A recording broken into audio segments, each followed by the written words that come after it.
Olá, começa agora o programa Intercampus pela Rádio Universitária da UFG. Eu sou Isaura Carrijo e você pode nos ouvir pelo rádio, nos 870am, pela internet no site radio.ufg.br e também pelo aplicativo Minha UFG.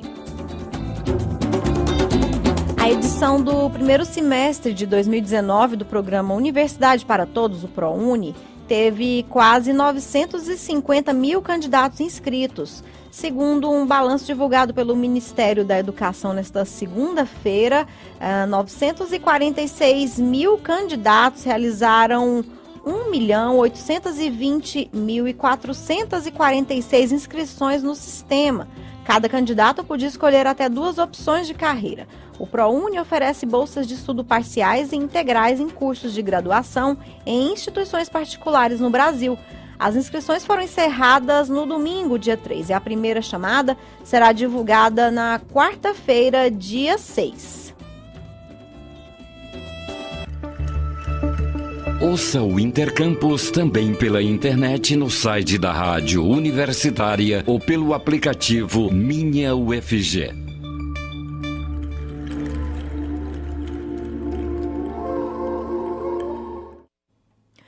Hoje é dia da participação do Instituto Federal Goiano aqui no Intercampus. A jornalista Juliana Luiza já está na linha para falar com a gente. Bom dia, Juliana. Bom dia, Isaura. Bom dia, ouvintes do Intercampus. Isaura, vamos falar mais um pouquinho hoje sobre o processo seletivo de cursos superiores? Sim. É que, de acordo com o nosso cronograma, hoje é o último dia para os aprovados em segunda chamada se matricularem. Os horários e endereços de cada campus estão divulgados no nosso site, que é o www.ifgoiano.edu.br. E hoje também é o último dia para quem quer manifestar interesse pela lista de espera do Sistema de Seleção Unificada, o SISU. Para essa forma de ingresso, o candidato tem que entrar na página do próprio sistema, mas se quiser acessar por meio do nosso site, tem jeito. É só procurar na tela inicial a imagem do SISU. E amanhã, Isaura, está prevista uma chamada presencial geral, que vai valer tanto para o processo seletivo realizado pelo IF Goiano quanto para o SISU. Então, quem ainda está aguardando uma vaga em um curso superior nosso, tem chance, mas tem que ficar atento ao nosso site e ao cronograma para não perder os prazos, viu? O IF Goiano destinou para o processo seletivo próprio mais de 1.300 vagas para 27 cursos superiores, todos de graça. Já para o SISU, nós reservamos 30% das vagas destinadas em 2019, ou seja, podemos receber até 584 novos alunos nos nossos cursos superiores. A gente fica, então, na torcida para a gente conseguir preencher todas essas vagas. Mas antes de encerrar, Isaura, ainda falando sobre o processo seletivo de nível superior, eu gostaria de lembrar os ouvintes da Rádio Universitária que já estão abertas as inscrições para os nossos mestrados e doutorado. Elas também podem ser feitas pela internet e o prazo vai até 19 de fevereiro. As vagas são para 13 mestrados acadêmicos e profissionais oferecidos em 4 de nossos campi. Nós temos no campus Rio Verde, por exemplo, os cursos de mestrado e doutorado em agronomia e os mestrados em agroquímica, biodiversidade e conservação, zootecnia, bioenergia e grãos, engenharia aplicada e sustentabilidade e tecnologia em alimentos. Em Séries, as vagas são para o programa de irrigação no Cerrado. Em Morrinhos, nós temos olericultura e em Urutaí vamos oferecer 3 mestrados, conservação e recursos naturais no Cerrado, proteção de plantas e ensino para educação básica, que é um curso novo.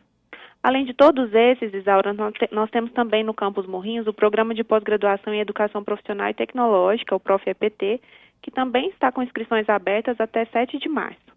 Esse curso é oferecido ao mesmo tempo em 40 instituições de ensino superior de todo o país. Então, como vocês podem ver, temos uma boa oferta tanto em cursos superiores como em pós-graduação nas mais variadas áreas. E só relembrando, Isaura, é tudo de graça. Sim. Bom, esses eram os recados que eu tinha para hoje. Quem se interessou e quiser saber mais, é só acessar o nosso site, que eu vou repetir, é o www.ifgoiano.edu.br. Nós também estamos nas redes sociais Facebook e Instagram. Segue a gente lá para ficar por dentro das novidades. Então é isso, Isaura, uma ótima terça-feira a todos os ouvintes e a vocês do Intercampus. Até a semana que vem. Ok, Juliana, obrigada pela sua participação. Uma ótima semana para vocês aí no IF Goiano e até a semana que vem. Até lá, obrigada. E hoje também é dia da participação da Universidade Federal de Jataí aqui no Intercampus. A Estael Gonçalves já está na linha para falar com a gente. Bom dia, Estael. Bom dia, Isaura. Bom dia a todos os nossos ouvintes. Bom dia. E as novidades de hoje, Estael? Sim, hoje nós vamos falar um pouquinho sobre cuidados com animais e também sobre abandono de animais, que é um problema generalizado na nossa sociedade, né, nas cidades, nos ambientes, em todos os ambientes urbanos, e não é diferente nos nossos campos universitários, seja da Universidade Federal de Jataí, na Universidade Federal de Goiás, nos nossos IFs. Em todos eles nós temos o problema com a questão do abandono de animais. Bom, segundo a Lei Federal 9.605 de 1998, né, o abandono de animais é crime. Então a pessoa, quando tem um animal, tem que se responsabilizar pela guarda desse animal de forma adequada, né? Nesse sentido, a pena de quem pratica o abandono, né, os maus tratos a cães, gatos, é de detenção de 3 meses a 1 ano e também de multa. E se houver morte do animal, essa pena pode ser aumentada de 1/6 a 1/3. É interessante ressaltar que, para evitar o abandono de animais, a melhor alternativa, em geral, perpassa os cuidados com os animais que você já tem em casa. Então, os cuidados como castração e outros, para que não haja o risco de superpopulação, né, e que as pessoas tenham a necessidade, às vezes, a vontade de abandonar esses animais por não ter onde deixar esses animais, por não saber como fazer com esse excesso de animais nos seus ambientes, né? O abandono dos animais aqui nos nossos campi e nesses vários outros, como eu ressaltei, tem se tornado cada vez mais frequente e é um problema crônico em muitas universidades públicas e privadas em todo o Brasil. Aqui no nosso campus Jatobá da UFJ, infelizmente não tem sido diferente. Vários animais têm sido abandonados aqui periodicamente. Muitas vezes as pessoas acreditam, por seu ambiente universitário, por a gente ter o hospital veterinário aqui, que a gente vai ter condições de cuidar desses animais, né? E na verdade não é bem assim que funciona. Esses animais acabam ficando aqui sem as devidas condições, sem os cuidados, etc. Então é necessário evitar esse tipo, né, de situação e ter posse responsável com qualquer animal de estimação que você tenha. Uma das questões é colocar placas informativas, né, de identificação nesses animais, fazendo com que eles tenham uma identificação se caso se perderem nos ambientes urbanos. Além disso, a questão que eu já coloquei da castração é extremamente importante para que esses animais não se reproduzam, né, de forma desordenada. Os donos dos animais, né, têm que ter bastante cuidados e propiciar o bem-estar e a saúde dos seus animais.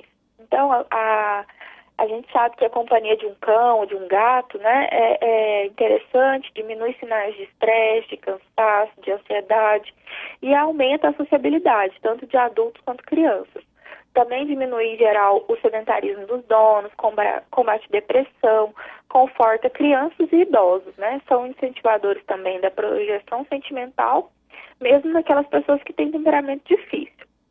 Então, a pessoa que gosta, né, que quer ter um animal, que traz todos esses benefícios, tem que pensar antes de adquirir, né, de adotar esse animal, que ele precisa manter esse animal num ambiente que seja apropriado, com alimentos apropriados, vacinas, né, carinho, atenção, tudo isso deve ser pensado. E para evitar futuramente questões como abandono, a gente tem um aumento significativo de abandonos, por exemplo, nos períodos de férias, em que as pessoas vão se ausentar das suas casas e, em vez de ter uma estratégia de cuidado com esses animais, acabam abandonando esses animais em qualquer lugar. Então, é interessante que as pessoas pensem bastante, né, sobre quando desejam ter um animal na sua casa, que cuidem adequadamente dele e que se preocupem com essas questões, né, cuidando bastante desses animais, para que eles não corram o risco de parar nas ruas e sem as condições adequadas para a sua vivência.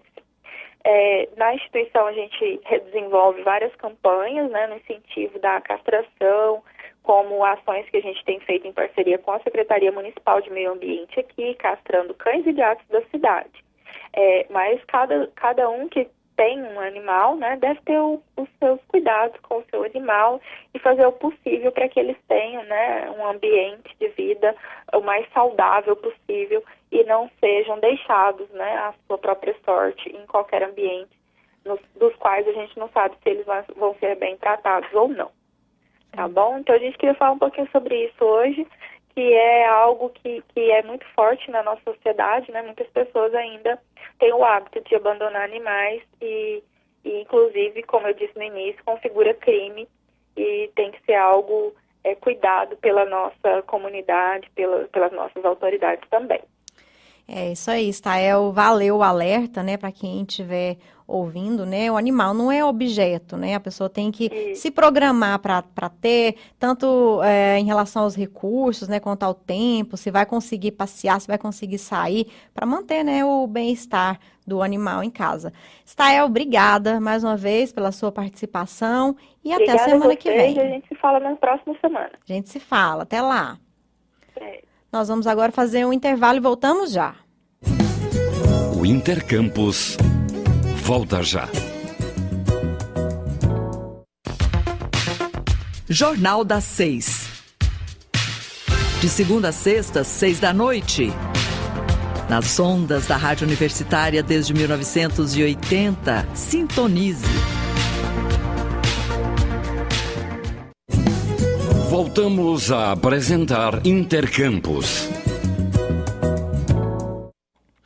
E hoje nós damos continuidade à segunda parte da entrevista produzida pela repórter estagiária da Rádio Universitária, Laura Schaud. Ela conversou com o professor Manuel Eduardo Ferreira, do Instituto de Estudos Socioambientais da UFG, o IESA, sobre os impactos das mudanças climáticas. Nessa segunda parte da entrevista, o professor falou sobre demarcação de terras indígenas e também sobre a organização do atual Ministério do Meio Ambiente. Vamos ouvir. Com o projeto de extinção da demarcação de terra indígena e áreas de preservação ambiental, qual que vai ser o impacto disso nas mudanças climáticas brasileiras? Olha, eu vejo como também bastante temeroso, né?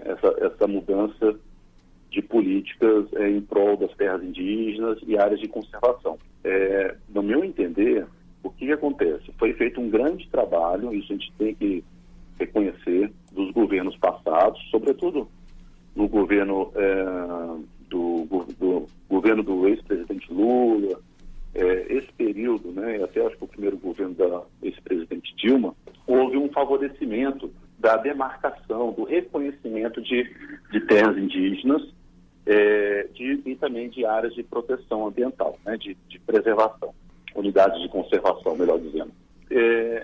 E, novamente, o governo que chega, ele não precisa mantelar essa política, ele não precisa desarticular isso, porque acho que são ganhos. Áreas que são demarcadas para indígenas, né, para essas nações indígenas, elas, na verdade, são uma forma de proteger essas áreas florestais, né? Então, já há estudos que demonstram, é muito claro isso, que o desmatamento, por exemplo, que avança na Amazônia, ele respeita os limites das unidades de conservação e das terras indígenas.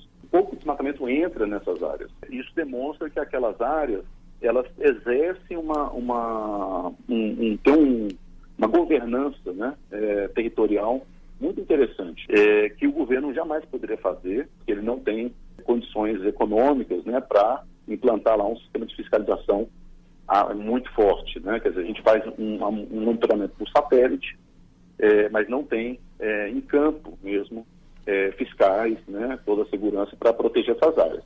Então, por exemplo, indígenas, eles fazem esse controle, ou seja, eles ganham aquela área, precisam para manter as suas identidades culturais, as suas tradições e tudo mais, mas eles protegem também essas áreas. Então, e aí, ao proteger essas áreas, eles estão diretamente contribuindo para a manutenção, o equilíbrio ambiental. Então, eu também vejo com certa preocupação políticas muito ariscas, muito radicais em relação a essas demarcações. A suspensão da demarcação, tem áreas que ainda estão finalizando a demarcação, né, consolidando essa demarcação, eu vejo como um certo perigo.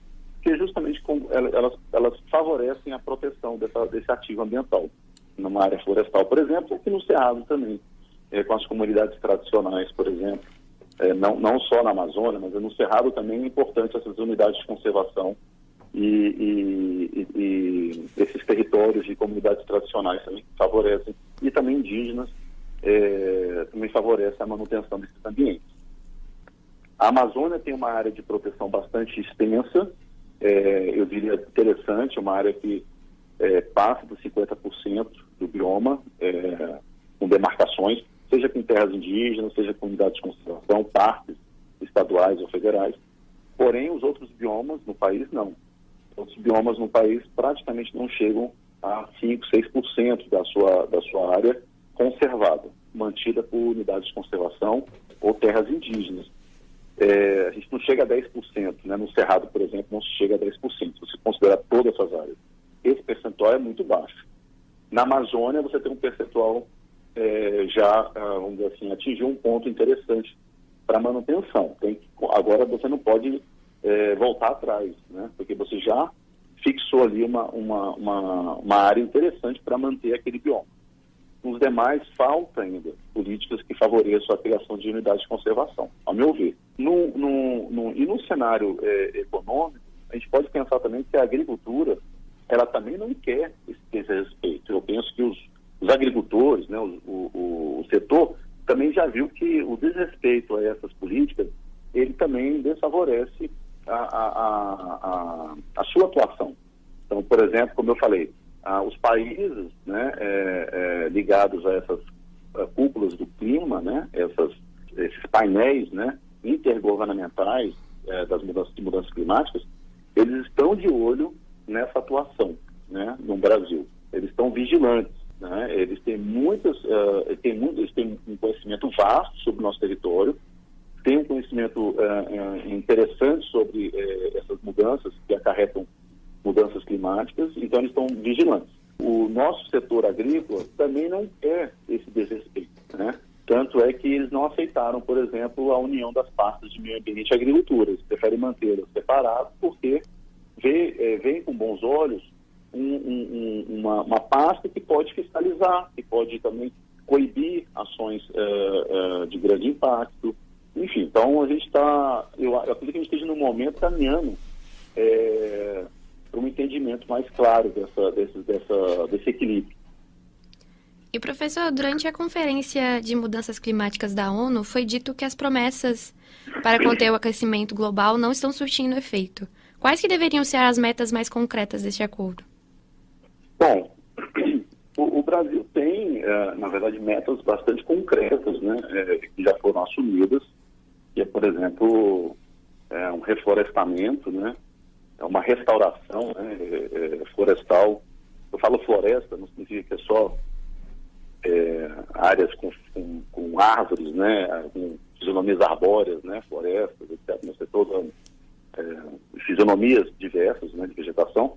O governo assumiu valores bastante expressivos, né, de restauração. Se não me engano, são alguns milhões aí de hectares, né?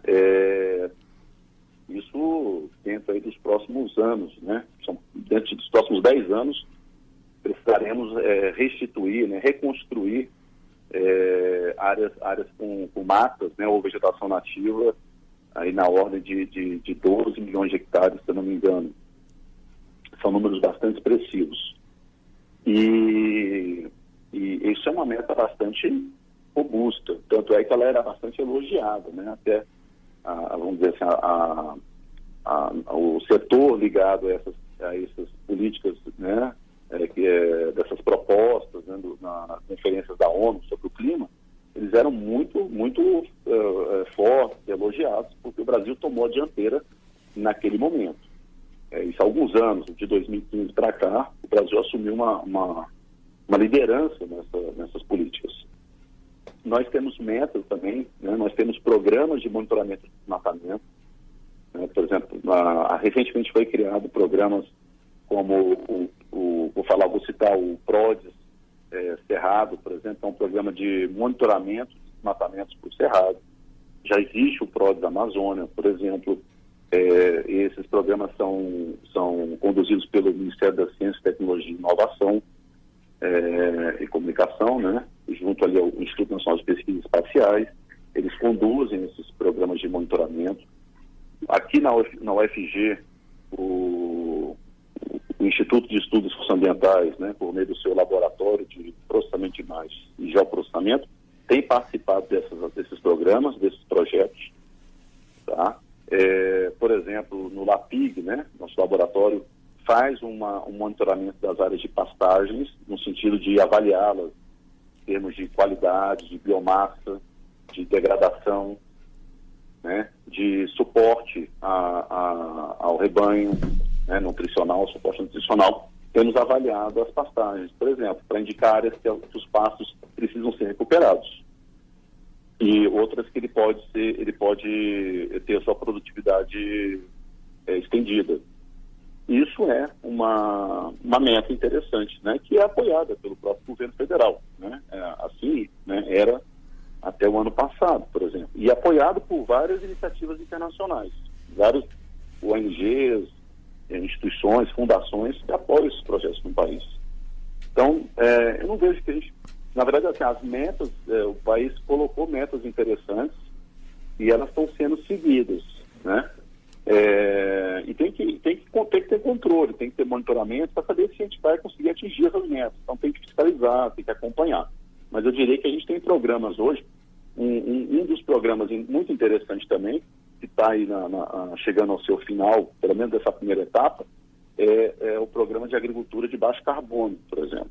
É uma agenda super positiva para você melhorar condições do setor agrícola, incorporar tecnologias que o tornem mais produtivo e menos impactante ao meio ambiente, que reduz a emissão de gases de efeito estufa, providos, por exemplo, da ocupação irregular, do uso intensivo do solo, da falta de manejo, né, do pasto de áreas com agricultura, uma irrigação sem controle. Tem vários itens, né, nesse programa de agricultura de baixo carbono para incorporar tecnologias para reduzir emissões. Esse é um programa do governo federal, por exemplo. Então existem, assim, até então existem ainda vários programas que estão vamos dizer assim, unidos para que o país atinja essas metas que ele colocou nessas últimas reuniões, né, da ONU sobre o clima, essas últimas conferências, né? Então, eu vejo que a gente, na verdade, fez bastante coisa nos últimos anos, né? Nós adotamos práticas interessantes para administrar essas mudanças climáticas no nosso território e também contribuindo para uma manutenção do clima, né, uma mitigação, né, das mudanças climáticas em nível global.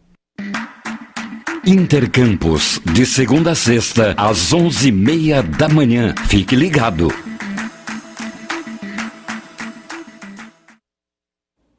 O Ministério Público do Estado de Goiás realiza uma ação contra uma prática comum entre os estudantes, a cola. A repórter estagiária Gabriela Tavares conversou com a idealizadora do projeto, a promotora Liana Antunes Tormin, que deu mais detalhes sobre essa ação. Vamos acompanhar.